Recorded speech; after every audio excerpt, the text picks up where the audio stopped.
I had a tenant that ended up being someone that I evicted based off of her not paying her rent and breaking terms in the rental agreement. And I showed up at 5 o'clock in the afternoon. I gave her an extra 5 hours to be out of the place. I was going there to change the locks and to check the place out. And when I pulled up, I noticed the boyfriend's car was still in the driveway.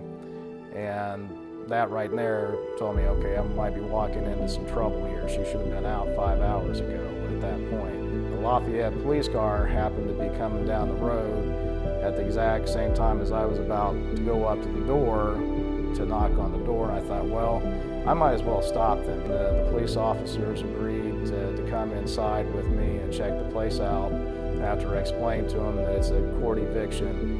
She answers the door. The police officers ask her and things, you know that you're supposed to be out at noon, right? Did you have an eviction? She was like, yes, I know that. And they asked, well, is there going to be any trouble from you or anything? And looked them straight in the eye and said that there's not going to be any problems. The two officers that were there as witness to seeing that the carpet at this point in time was perfectly fine. And when I showed up at like 9 o'clock the next morning, that's when I walked into the house being completely torn up, where she had cut the carpet up maliciously with a utility knife and pulled everything up and just left it a mess.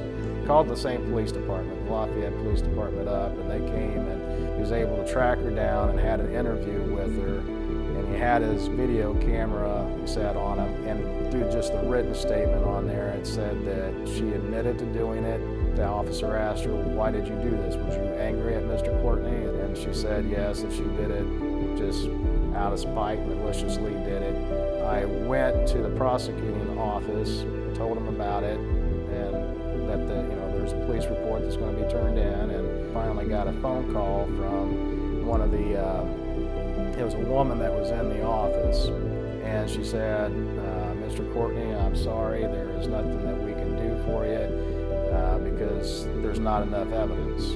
My mouth just kind of dropped like, what do you mean there's not enough evidence? I don't think you can ask for anything more than a police officer videotaping and a confession from her.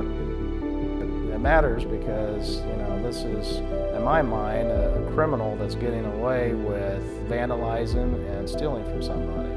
As a citizen, we count on the judicial system and the law to protect us and our assets. And as a citizen right now, I feel like I'm getting no support from the government on this kind of a thing to protect my business and my assets.